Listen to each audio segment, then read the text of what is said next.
1 Timothée 4:8, je vais lire, car l'exercice corporel est utile à peu de choses, mais la piété est utile à toutes choses, ayant la promesse de la vie présente et de celle qui est à venir.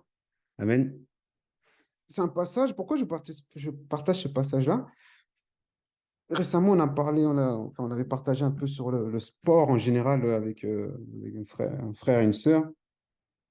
Et c'est vrai que quand on parle du sport, enfin, on l'avait partagé comme ça, est-ce qu'on peut faire toutes sortes de sports? Est-ce qu'on peut faire du sport, etc. Et quand on pose cette question-là, généralement, on donne ce passage-là, car l'exercice corporel est utile à peu de choses. Vous êtes d'accord avec moi? Est-ce qu'on donnera généralement ce passage-là? Vous êtes d'accord qu'on donne généralement ce passage-là pour justifier que le sport n'est pas forcément utile à peu de choses. Vous êtes d'accord ou pas? Oui. Oui. Généralement dans ce passage-là. Et du coup, je me suis dit, bon, le problème, c'est qu'on a souvent l'habitude de prendre. On verra que vous allez comprendre. On prend souvent ce passage, comment dire, on prend souvent des passages voilà, hors contexte. Et pour ça que généralement, quand on fait des partages comme ça, je vous dis, ben, je vous donne un verset et chacun va vérifier à la maison. Et là, je crois que personne n'a fait l'effort de voir le contexte. Je sais pas, Ludovic, comme tu avais été en de méditer, est-ce que tu as pris le temps de lire le contexte un peu de tout ça? T'as pris le temps, C'est-à-dire de lire le passage avant, c'est ça? oui, est-ce que tu as pris le temps de lire plus Moi, loin? j'ai lu, je crois, le chapitre 3, D'accord? 3, 4 Ouais, 3 et 4 en entier, si je ne me trompe pas. Là, on est dans le chapitre 4, hein. Et le chapitre 4, ok, bah, c'est bien. Moi, du coup, pour comprendre ce passage-là, j'ai dû tout lire. J'ai lu tout un Timothée.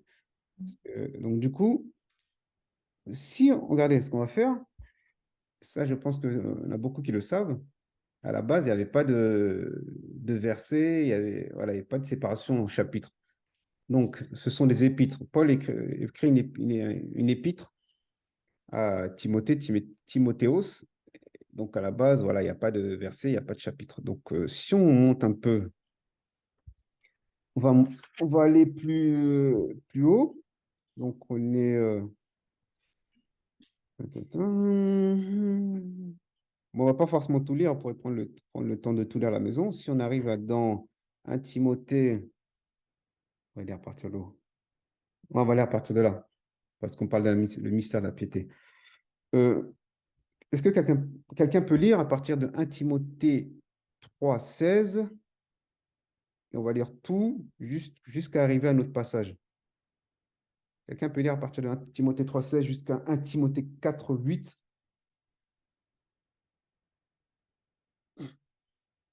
On peut nous faire la lecture? Je veux bien lire si personne a... Donc, 1 Timothée 3,16. Et Oui. sans contredit, le mystère de la piété est grand. Elohim a été manifesté en chair, justifié par l'Esprit, vu des anges, prêché aux nations, cru dans le monde et élevé dans la gloire. Mais l'Esprit dit expressément que dans les derniers temps, certains s'éloigneront de la foi, s'attachant à des esprits trompeurs et à des doctrines de démons, par l'hypocrisie de faux docteurs, ayant leur propre conscience marquée au fer rouge, empêchant de se marier, ordonnant de s'abstenir d'aliments qu'Élohim a créés pour être pris avec action de grâce par les fidèles et par ceux qui ont connu précisément la vérité. Car tout ce qu'Élohim a créé est bon et, et l'on ne doit rien rejeter de ceux qui se prend avec action de grâce. Car tout est sanctifié au moyen de la parole d'Élohim et de la prière.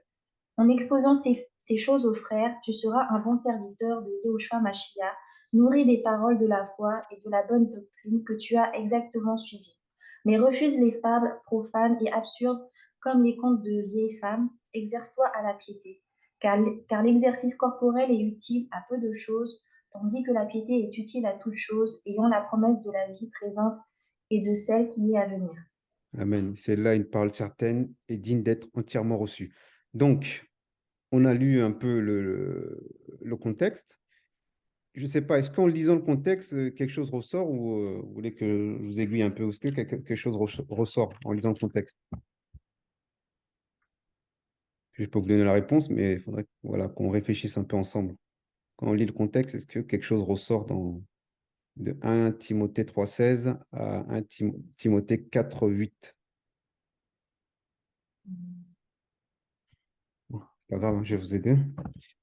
Euh, donc, en fait, donc il dit, donc il parle de la piété, donc on comprend quoi? Par rapport à 1 Timothée 4:8, mais la piété, donc le mot piété, là, on retrouve ici, là, dans 1 Timothée 3:16, la piété, le mystère de la piété est grand, donc on comprend que la piété, c'est de croire, voilà, de croire au Seigneur, que, voilà, que Elohim a été manifesté en chair, justifié par l'Esprit, vu des anges, prêché dans les nations, cru dans le monde et élevé dans la gloire. Donc on comprend que la piété, voilà, c'est croire au Seigneur, croire qu'il a été, qu'il est venu en chair sur terre, croire, et le servir, entre autres.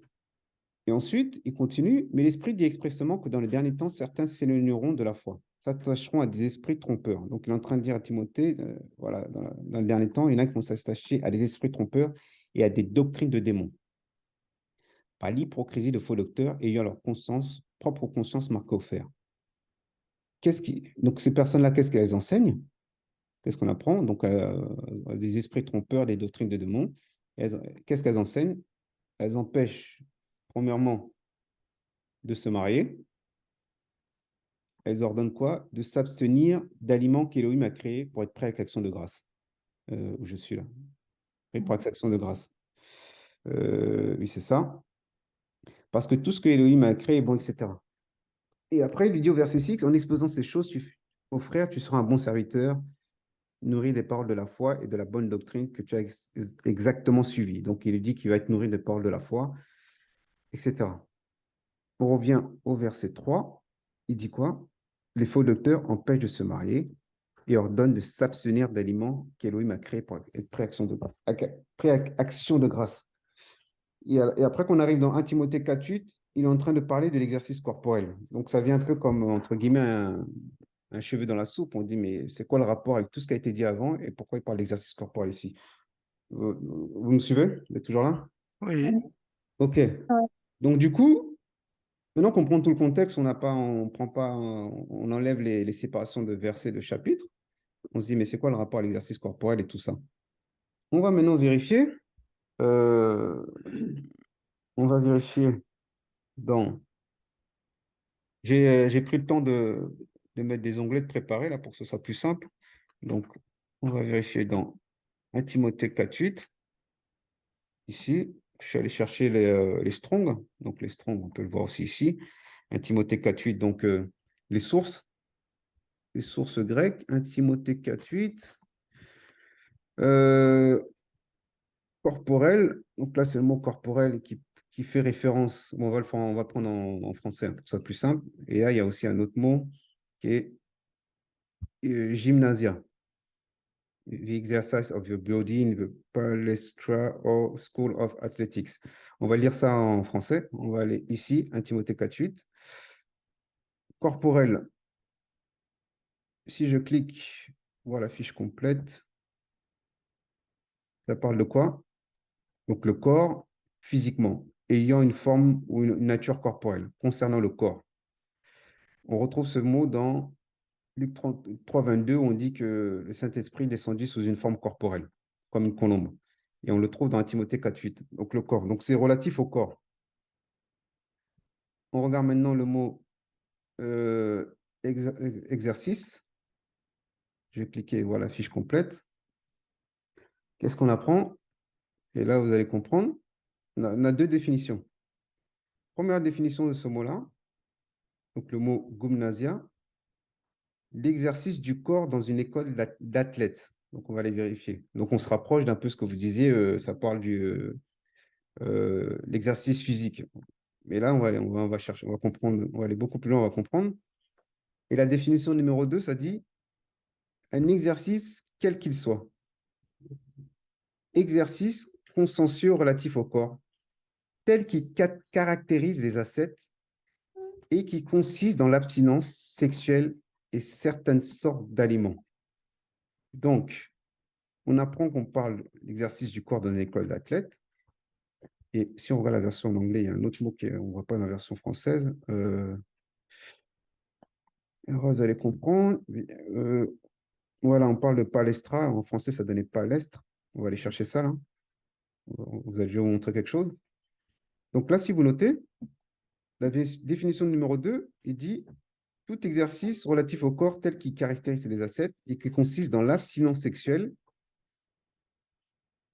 et certaines sortes d'aliments. Est-ce que ça, si vous avez pris des notes, est-ce que ça ne vous rappelle pas quelque chose? À Timothée Oui, ça me rappelle un truc, ouais. 4, 4:3, empêchant de se marier, ordonnant de s'abstenir d'aliments qu'Élohim a créés. Est-ce que vous suivez? Mm. Vous suivez ou pas? Je n'ai pas envie d'aller trop vite. Oui. Oui. Voilà.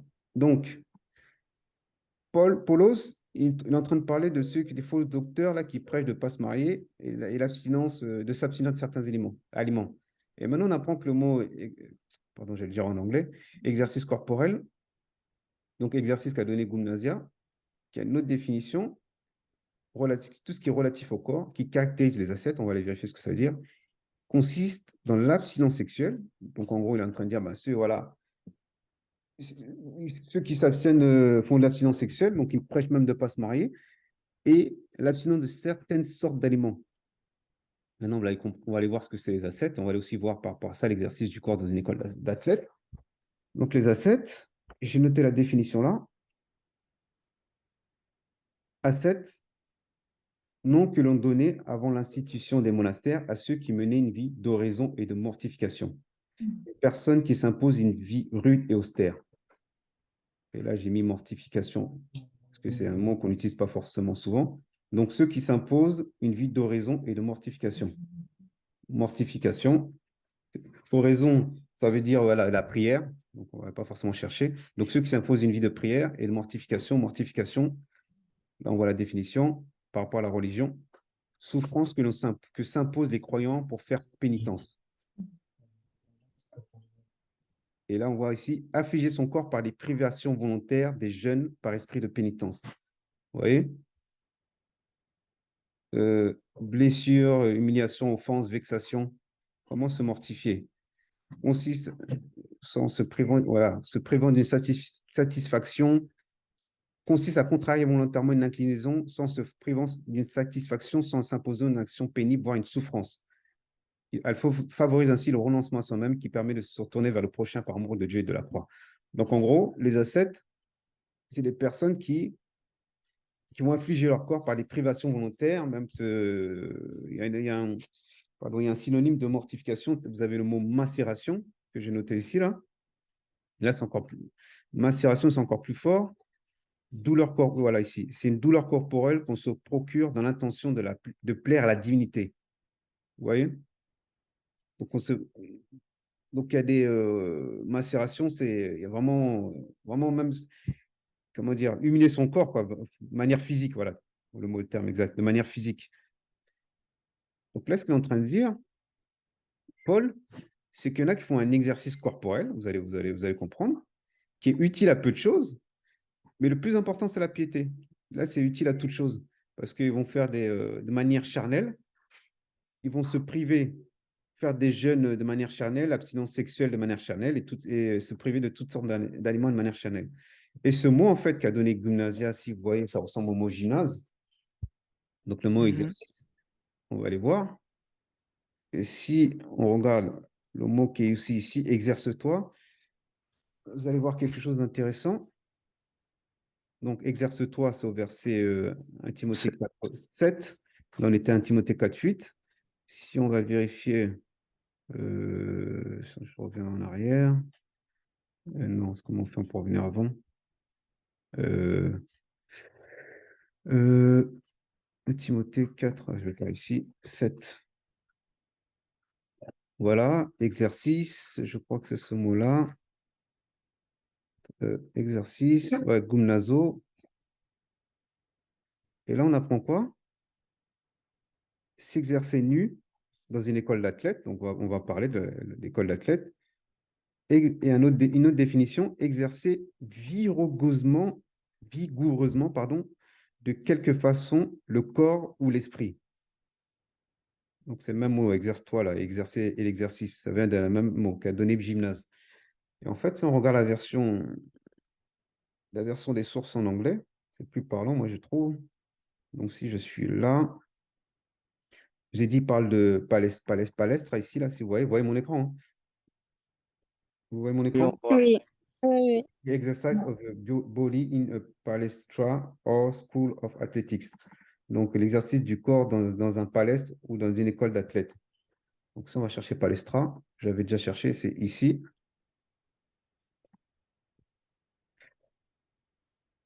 Palestra, donc c'est écrit en anglais, un lieu public dans la grec, dans l'ancienne Grèce et Rome, dédié à l'enseignement et la pratique de la lutte et d'autres sports. Une école de lutte, un gymnase, et une arène de combat, un champ de bataille. Et, et si on va cliquer ici, je vais cliquer là. Qu'est-ce que ça nous dit? Dans la mythologie grecque, Palestra, en grec ancien, était un nom attribué à deux personnages, tous les deux associés au dieu Hermès. L'une était une amoureuse mortelle d'Hermès, tandis que l'autre était considérée comme sa fille et une déesse de la lutte. Les mythes concernant les deux ont fourni une étiologie pour le mot grec, pour l'école de lutte, donc le mot palestre. Donc en gros, voilà, il y a le palestre, c'est une école de lutte, il y avait des athlètes. Et si vous vous rappelez, quand on a regardé la définition, là, je vois plus là, je n'arrive pas à le trouver. En fait, dans ces palestres, il y avait un lieu qui était le gymnase. Et là, en fait, je n'ai pas mis la source de côté. Désolé, j'ai oublié de mettre la source de côté. Mais en gros, en fait, les athlètes, ils s'entraînaient nus. Enfin, ils s'entraînaient nus, ils avaient l'habitude de s'entraîner nus. Et de là à donner le mot exercice gymnase, là, gymnasos, comme vous voyez ici, là, pour le verbe et tout ça. Donc, c'est pour ça que si vous voyez ici la première définition de s'exercer qu'on trouve dans 1 Timothée 4:7, celui-ci, ben, ça veut dire s'exercer nu, parce que dans ces écoles d'athlètes, ils s'exerçaient nus. Donc, pour revenir au passage, Paul, il est en train de nous dire, voilà, il y en a, ils se privent de se marier, ils se privent d'aliments. Donc ça, tout ça, en fait, enfin, ces deux choses, ces deux définitions correspondent à l'exercice corporel. Donc en fait, ça a un peu à voir, mais pas totalement à voir avec l'exercice physique, comme vous avez dit tout à l'heure, que ça représente l'exercice physique. Parce qu'on prend toujours ce passage pour dire, regardez, l'exercice physique est utile à peu de choses, mais là, en fait, on parle de l'exercice corporel. Et si on va plus loin maintenant, si vous vous rappelez, qu'est-ce que Paul a conseillé à Timothée? Parce que par rapport à de ça, boire du vin. voilà, à Timothée 5:23, 1 Timothée 5:23, ne bois plus de l'eau seulement, mais use un peu de vin à cause de ton estomac et de tes fréquentes maladies. Vous voyez, il parle de bois d'un peu de vin. Et quand on remonte dans Timothée 4, là, il est en train de lui dire, il y en a qui prêchent de ne pas prendre tel ou tel aliment, mais juste après, il lui dit, non, quand on continue, il lui dit, prends un peu de vin pour toi parce que par rapport à ta maladie. Et donc voilà. Et si vous vous rappelez aussi, dans 1 Timothée, non pas dans 1 Timothée, dans 1 Corinthiens, ça je pense que tout le monde le connaît là, on parle de, quand Paul il dit j'ai traité durement mon corps, vous vous rappelez de ce passage-là? Mm. J'y ai pensé à un moment, justement. 1 Corinthiens 9:24. On va pas tout lire, hein, je vais juste lire le passage qui nous intéresse. Ne savez-vous? Voilà. En fait, Paul, il fait toujours, enfin souvent en tout cas, il fait un genre de parallèle avec les sportifs. Donc dans Timothée 4, là-bas, là, il fait un parallèle avec les sportifs. Justement, dans les écoles d'athlètes oui, comme j'ai dit, s'exerçaient nus, mais eux, ils avaient cette abstinence par rapport à l'abstinence sexuelle et par rapport à l'abstinence par rapport à certains éléments. Et jusqu'aujourd'hui, on le voit, hein, il y a des sportifs, ils ont certains régimes alimentaires. Il y en a, ils ne sont pas forcément convertis, mais voilà, ils évitent les relations intimes quelques temps avant leur combat ou leur match ou je ne sais quoi, parce qu'ils savent qu'ils peuvent potentiellement se blesser. Tu vois, ils ont un certain régime alimentaire. C'est de manière charnelle. Mais nous, maintenant, c'est la piété, de manière spirituelle. Et quand on voit maintenant Paul, il fait ce parallèle ici, là, 1 Corinthiens 9, 24. Ne savez-vous pas que ceux qui courent dans le stade courent tous, mais qu'un seul reçoit le prix? Courez en effet, de manière à le saisir. Or, quiconque lutte dans les jeux sportifs, regardez, voilà. Or, quiconque lutte dans les jeux sportifs se maîtrise en toutes choses. Vous voyez? Vous suivez ou pas? Vous êtes toujours là? Oui. Oui. Donc, ceux qui luttent dans les jeux sportifs, donc on a dit ceux qui les athlètes, là, ils se maîtrisent en toutes choses. Après, on pouvait se demander, mais en fait, ils se maîtrisent par rapport à quoi? Mais en fait, ils se maîtrisent aussi par rapport à leur vie d'athlète, qui fait par rapport à l'abstinence, voilà, par rapport à l'abstinence. Et là, quand on continue, cela donc, afin de recevoir en effet une couronne corruptible, mais nous, une incorruptible. Donc, nous, une couronne incorruptible. Verset 26, c'est ainsi que je cours, non pas d'une façon incertaine, c'est ainsi que je combats, non pas comme battant l'air, mais je traite, voilà, verset 27, 1 Corinthiens 9, mais je traite durement mon corps et je le réduis en esclavage de peur d'être moi-même réprouvé après avoir prêché aux autres. Là, maintenant, on se dit, mais là, il parle de traiter durement son corps. Et il fait ce parallèle avec les athlètes que eux, c'est quoi le mot? Ouais, ils se maîtrisent en toutes choses. Mais nous, en tant que disciples du Seigneur, maintenant, on va pas aller jusqu'à la macération, à la mortification, tout ça. Ben, nous, en fait, comment on peut, je pense que là, vous savez la réponse, comment Paul et nous-mêmes aujourd'hui, comment on fait pour traiter durement notre corps, le réduire en esclavage? Qu'est-ce qui nous aide? Je pense que voilà, le Saint-Esprit nous aide, mais qu'est-ce qui. On voit dans Galates 5, là, on parle des œuvres des œuvres de la chair, des œuvres de l'esprit, là, à partir du verset 13, je crois, ou 14, et verset 20, 21, là, on parle des œuvres de l'esprit, là. Vous voyez ce passage-là? Mm. Voilà. Il y a les œuvres de la chair et les œuvres de l'esprit. Oui. Et voilà. Et avec toutes les œuvres de l'esprit, donc les œuvres enfin, pardon, toutes les œuvres de la chair qui sont mentionnées, qu'est-ce qui fait que nous tenons? Ben, voilà, le Saint-Esprit nous permet de tenir et nous maintenant devons manifester du fruit de l'esprit, et qui est l'amour, voilà, la maîtrise de soi. Et justement, les athlètes de manière charnelle, ils se maîtrisent, mais nous, de manière spirituelle, avec l'aide du Saint-Esprit, on se maîtrise parce que nous voulons porter du fruit. Galates 5, 20, là c'est 22 même. On parle de la maîtrise, voilà, le contrôle de soi. Mais le fruit de l'esprit, c'est l'amour, la joie, la paix, la patience, la bonté, la bénignité, la foi, la douceur et le contrôle de soi. Vous voyez? Donc, il fait ce parallèle-là avec les sportifs qui se maîtrisent. Ils arrivent à s'abstenir sexuellement. Ils arrivent à s'abstenir de certaines nourritures. Mais nous, par l'esprit, ben, on arrive à nous contrôler. On arrive à faire, voilà, surtout, je voulais insister sur le contrôle de soi. On arrive aussi à faire preuve de bonté, de joie, de patience, d'amour et de foi, etc., et de douceur. Et après, plus tard, il dira aussi, dans Colossiens, il parlera, on va aller vérifier, donc. On va aller vérifier quelque chose. Colossiens, Colossiens 2. Colossiens 2.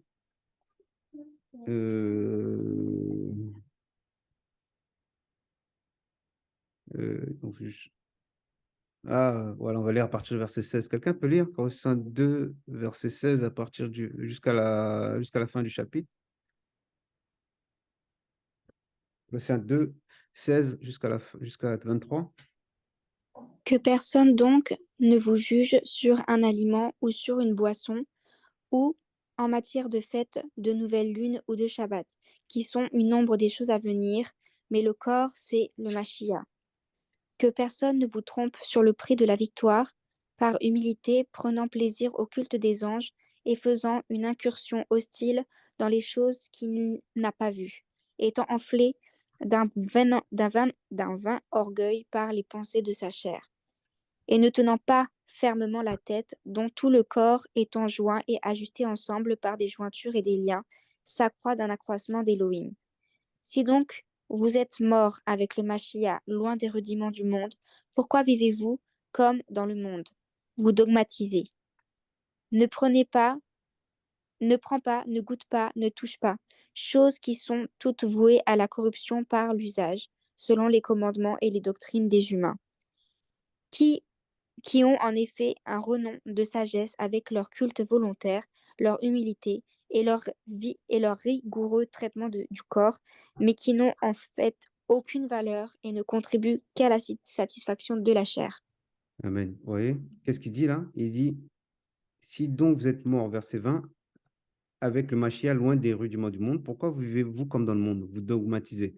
Vous dogmatisez, qui veut dire, qui signifie décréter, commander, enjoindre, imposer une ordonnance, s'imposer les choses.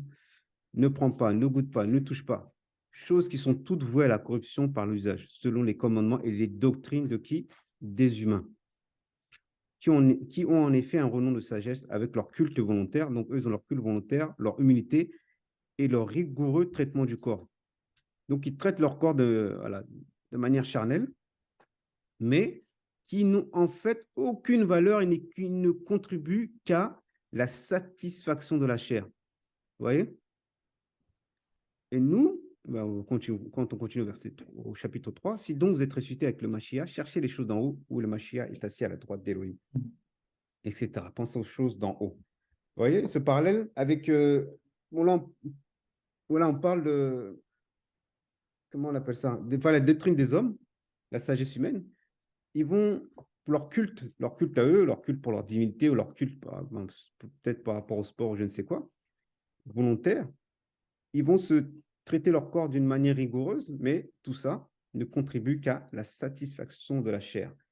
Contrairement à nous, dans le Seigneur, disciples du Seigneur, ben, tout ce que nous allons faire, c'est pour la gloire du Seigneur, c'est pour l'esprit. Vous suivez?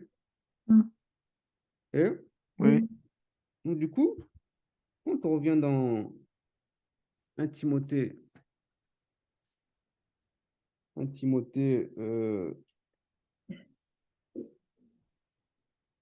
4, 8, qu'en fait, là, quand il dit car l'exercice corporel est utile à peu de choses, mais la piété est utile à toute chose, ayant la promesse de la vie présente et celle qui est à venir, il n'est pas en train de nous dire ne faites pas de sport, etc.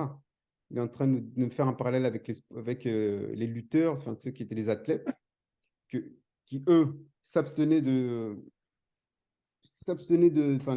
d'aliments et s'abstenaient de relations sexuelles pour, pour leur couronne, pour une victoire, voilà, pour un but charnel. Mais nous, le but, quand nous faisons toutes ces choses, donc la piété, donc l'attachement au Seigneur, et tout ce qui va avec, le servir le Seigneur, croire, comme on dit, le mystère de la piété, croire qu'il a été manifesté en chair, justifié par l'Esprit, tout ça, ben nous, le but, ben, comme il est dit ici, c'est la vie présente et celle qui va venir, donc c'est le ciel. Mais ce n'est pas de manière charnelle. Et comme il a pu le dire Paul, nous recherchons le mot qu'il a utilisé, la couronne incorruptible, voilà, merci, la couronne incorruptible, alors que c'est une couronne corruptible. Amen. Voilà. Donc en fait, là, Ouais.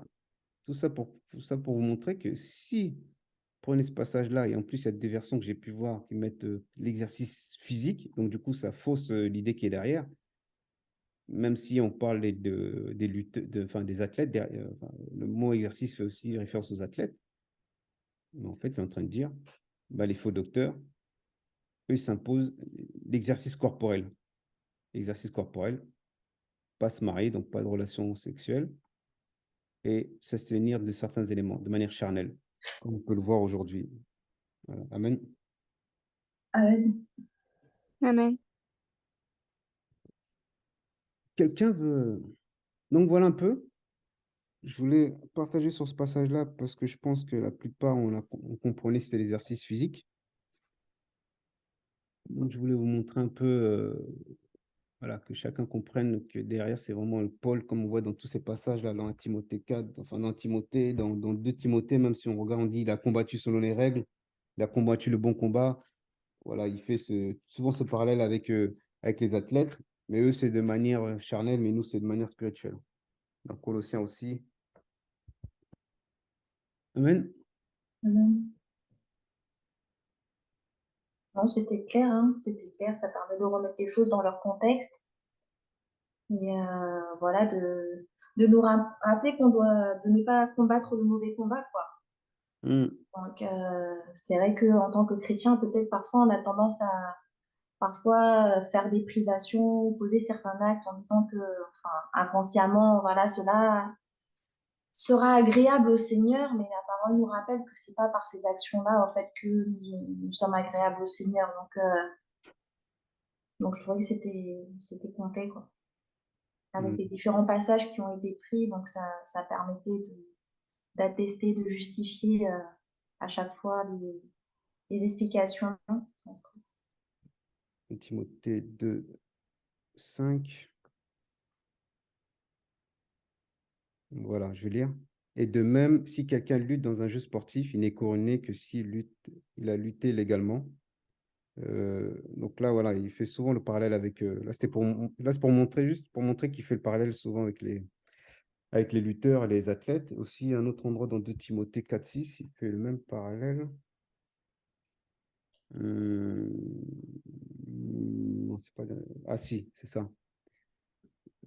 Ici,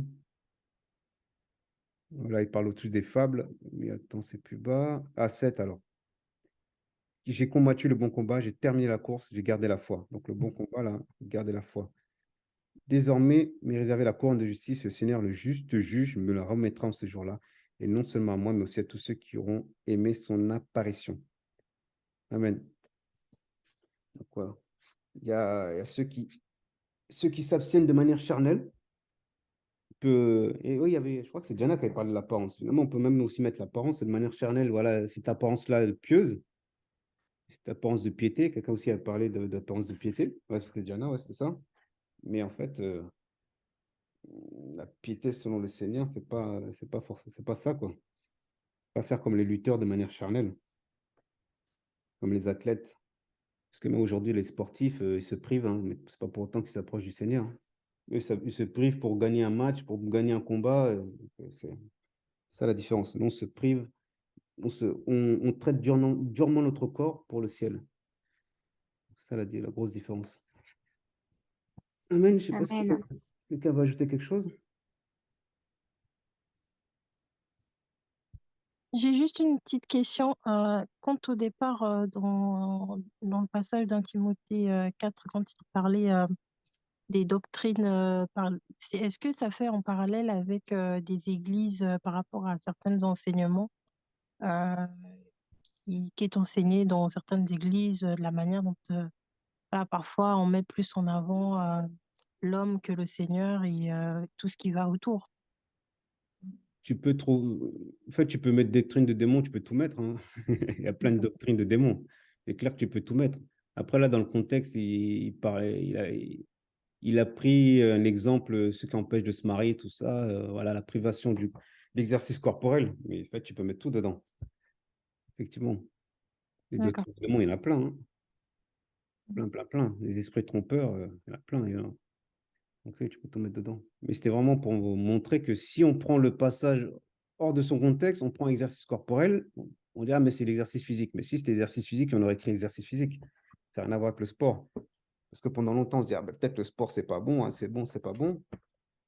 Après, après, voilà, après, on peut montrer que le sport aussi, il y a des choses qui sont pas bonnes. Mais là, c'était plutôt pour l'exercice corporel, quoi. Enfin, la privation, quoi, de manière charnelle. Euh, Moi, j'aimerais dire que, ouais, que c'était intéressant comme partage. Ça permet de se recentrer parce que des fois, enfin, il y a tellement justement de doctrines qui sont sur des choses qui concernent même pas la foi, en fait, finalement, qui sont même pas intéressantes finalement pour le Seigneur, ni pour notre avancement dans la course, en fait. Et voilà, ça permet de se rappeler qu'en fait, le plus important, vraiment, c'est la foi, de rester accroché au Seigneur, pas simplement être là comme des religieux, on va dire, à s'arrêter à ce qu'il faut faire, ce qu'il faut pas faire. Mhm. Voilà. Et dans tout ce qu'on a vu, c'est ça, hein. Ils font, voilà, de manière charnelle, ils font plein de pratiques. Mais nous, c'est pas ça la piété, quoi. Même le jeûne, il faut jeûner, il n'y a pas de problème. Même quand tu vois, si tu fais le jeûne de manière charnelle, ça vaut rien, hein. Même, ça vaut rien du tout. Désolée, j'ai plus de voix, moi, en fait, j'étais de penser comment dire. on a beaucoup parlé de la privatisation associée à la, à la course, là. Et tu peux t'approcher de... Ça, on va pas t'entendre, là. Ouais, mais j'ai pas de voix, alors. Ah, justement, attends, je vais approcher le... Vas-y. Je disais que quand on a parlé de la privation, Attention. ouais, de voilà, des certains aliments ou autres, et on voit que Paul, il fait beaucoup référence à la course. En fait, j'essaie de, comment dire, est-ce qu'il n'y a pas autre chose qui sort hormis la... Parce qu'il associe ça à la course, tu vois, ou pas? Comme il dit, j'ai combattu le bon combat, j'ai achevé la course et tout ça, j'essaie de faire le lien, en fait, par rapport à... Oui, il associe ça à des athlètes, hormis le côté physique, etc., tu vois. Est-ce qu'il n'y a pas autre chose qui veut nous faire... Bah, Vas-y, quelqu'un moi, parle. pour rebondir à ce qu'a dit Grace, moi, quand on a lu le passage tout au début, je trouvais qu'il y avait ouais, une vraie comparaison entre bah, ouais, l'exercice corporel et la piété, comme si on voulait nous dire en fait que la piété, arriver à la piété, bah, c'est un exercice en fait. C'est pas, ça tombe pas comme ça, c'est pas juste la grâce, c'est vraiment un exercice. Oui, oui, c'est ça. Tu as bien répondu parce que là, regarde, peut-être j'ai parlé trop vite tout à l'heure parce que, attends, Verset 7, il dit exerce-toi la piété. voilà, regarde, moi, je suis où là? C'est 4. Matthieu 23, 4, 7. Voilà, regarde, c'est ça en fait, Diana, le problème, c'est que, en fait, bon, c'est un problème. C'est bien, mais en même temps, c'est un problème pour nous. C'est comme il y a des versets, il y a des chapitres, ben nous, on s'arrêtait là. Mais quand tu vois juste avant, ben dis, exerce-toi à la Ah, piété, tu ouais, vois? clairement. Et là, nous, eux, ils ont l'exercice corporel, de manière charnelle, des privations corporelles, tout ça. Mais nous, notre exercice, c'est quoi? Ben, c'est la piété. Mm. Mais nous, dedans, il y a aussi les jeûnes, la jeûne, la prière. Mais il ne faut pas que ce soit de manière charnelle. Hein. Eux se privent, on va se priver, voilà, on se prive, on mange pas ça, on va pas manger ci, on va pas manger ça, on va pas se marier. Ben, nous, non. Nous, tu vas te marier, tu vas manger de tout ce qui est sur le marché, comme il a dit Paul. Mais maintenant, si le Seigneur te dit, ben là, tu jeûnes, des fois, le jeûne, c'est pas forcément de ne pas manger, mais s'il te dit, tu manges pas, tu jeûnes, il te dit, là, même dans ton couple, un temps, vous êtes, voilà, vous restez abstinence, entre guillemets, c'est possible. Mais c'est selon le Seigneur. Et le but de tout ça, c'est de renforcer voilà, notre vie spirituelle. C'est pas faire plaisir au corps. Et en plus, comme j'avais dit, exercice, on voit que exercice corporel, tout est lié au corps, hein, au corps physique. Parce que même on voit qu'ils s'exerçaient nus, comme j'ai dit, les athlètes, tout est lié au corps. Alors que nous, tout est lié à l'esprit. Il y a un vrai parallèle, quoi. Hein. C'est tout par rapport à l'esprit, par rapport au Seigneur. Ça nous rapproche du Seigneur, cet exercice de la piété. Mais l'exercice corporel, eux, ça les rapproche ben, de leur combat temporaire, leur course temporaire. Mais nous, ça nous rapproche de notre course finale, de la ligne droite, de la dernière ligne droite. Je ne sais pas si tu vois le parallèle. Donc là, le parallèle. C'est vrai, peut-être je suis allé un peu trop vite tout à l'heure. Donc il y a vraiment ce parallèle-là, quoi. Et c'est vrai que Paul, il parlera souvent du combat, de la course, de tout ça. Mais nous, notre course, eux, leur course, voilà, il y a les Jeux Olympiques. Ils se préparent pendant 4 ans. Ils vont se priver, plein de choses, bien se préparer, se priver même voilà, d'aller sortir, de trop sortir, tout ça. Les Jeux Olympiques arrivent. Voilà, une course qui va durer 5 minutes, c'est fini. Donc, soit ils ont la médaille, soit ils n'ont pas la médaille. Ils sont couronnés, ils sont contents, ils rentrent chez eux. Et voilà, c'est fini. Voilà, ils ne sont pas l'espérance du salut. Alors que nous, bah, notre exercice de la piété, bah, c'est jusqu'au bout, en fait. Et la finalité de ça, bah, comme il est dit dans ce verset-là, la promesse de la vie présente et de celle qui est à venir. Eux, c'est présente dans un court laps de temps, parce qu'une course ou un combat, ça dure un certain temps. Mais nous, c'est jusqu'au bout, quoi. Donc, il y a vraiment ce parallèle-là, oui. C'est un peu comme finalement bah, les religions qu'on voit, voilà, ils vont s'efforcer, mais d'un point de vue bah, finalement que physique, oui, parce que derrière, il n'y a pas l'espérance du salut. Exactement. Et comme on voit dans 2 Pierre, dans 2 Pierre 3 qui dit c'est pourquoi, bien-aimés, en attendant ces choses, efforcez-vous d'être trouvés par lui sans tache et innocent dans la paix. Et Quel le verset, s'il côté te plaît? Excuse-moi. 2 Pierre 3. Et Et puis, il y a le côté de s'efforcer, en fait. Et s'efforcer, bah, nous, c'est vraiment avec oui, l'aide du Saint-Esprit tous les jours. Et voilà, en vue de quoi? Bah, pour être trouvé sans tache. Et on sait que le Seigneur revient chercher une église sans tache ni ride. Donc voilà, l'espérance, elle va au-delà. Comme de toute façon, dans 1 Timothée 4, 8, quand il nous parle du fait que voilà, il y a la promesse de la vie éternelle, en fait, l'exercice de la piété. C'est aussi pour accéder à la vie éternelle. C'est cette espérance-là qu'on a. Je sais plus, il y a un verset aussi qui dit oui, efforcez-vous à joindre, je sais plus comment que c'est dit, à la Dans vos piété. efforts, la vertu, tout La ça, tout ça. vertu, ça parle de vertu. Ouais. Ouais, voilà, il y a plein de choses qui s'enchaînent. Et Hmm. ça, c'est vraiment en étant avec l'aide du Seigneur, en fait. Hmm. Amen. Quelqu'un peut lire 1 Corinthiens 6, 19? 1 Corinthiens 6, 6, 19.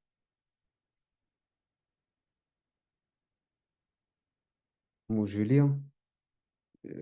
1 Corinthiens 6, 19. Ne savez-vous pas que votre corps est le temple du Saint-Esprit qui est en vous et que vous avez reçu d'Élohim et que ne vous appartenez pas, pardon, et que vous ne vous appartenez pas à vous-même, car vous avez été acheté à un prix. Glorifiez donc Elohim dans votre corps et dans votre esprit qui appartiennent à Elohim. On comprend bien dans le verset, donc écrit que glorifiez donc Elohim dans votre corps et dans votre esprit qui appartiennent à Elohim. Donc on voit que le corps ne nous appartient plus et voilà tout pour la gloire du Seigneur, quoi. Amen. Du coup, le verset que Mélissa a donné, où ça parle de vertu et tout, c'est dans 2 Pierre 1, à partir du verset 5. Mais après, on peut prendre le verset 3, quoi. Tu peux lire rapidement, tu peux lire? Voilà. Comme sa divine puissance nous a donné tout ce qui regarde la vie et la piété, pardon, au moyen de la connaissance précise et correcte de celui qui nous a appelés au moyen de la gloire et de la vertu, au moyen desquels nous sont données les plus grandes et précieuses promesses, afin que par leur moyen vous deveniez participants de la nature divine, ayant échappé à la corruption qui est dans le monde par la convoitise. Or, pour cette même raison, aussi, y apportant en outre tout empressement, fournissez à votre foi la vertu, et à la vertu la connaissance, et à la connaissance le contrôle de soi, et au contrôle de soi la patience, et à la patience la piété, et à la piété l'amour fraternel, et à l'amour fraternel l'amour. Car si ces choses sont en vous et se multiplient, elles ne vous rendent pas paresseux ni stériles pour la connaissance précise et correcte de notre Seigneur Yoshua Mashiach, celui en qui ces choses ne sont pas présentes est aveugle et ne voit pas de loin, ayant oublié la purification de ses anciens péchés. C'est pourquoi, frères, efforcez-vous de plus en plus à affermir votre vocation et votre élection, car en faisant ces choses, vous ne trébucherez jamais. Car c'est ainsi que l'entrée dans le royaume éternel de notre Seigneur et Sauveur, Yoshua Mashiach, vous sera richement fourni. Amen. Amen. Amen, gloire au Seigneur. Ok, comme je pense, voilà, il n'y a pas forcément de questions. Donc, on va s'arrêter là. Et si ça m'intéresse, on pourra refaire du temps de partage comme ça. Donc, finalement, vous voyez, on se rend compte que le passage n'était pas forcément compris. Donc, Ludovic, finalement, tu l'avais pas compris le passage, alors. Non. Voilà. Donc, toujours, voilà. Dernier conseil, toujours s'efforcer de voir le contexte. Donc là, le contexte était par rapport à ça, empêchant de se marier et de s'abstenir d'aliments qu'Élohim a créés pour être pris avec l'action de grâce.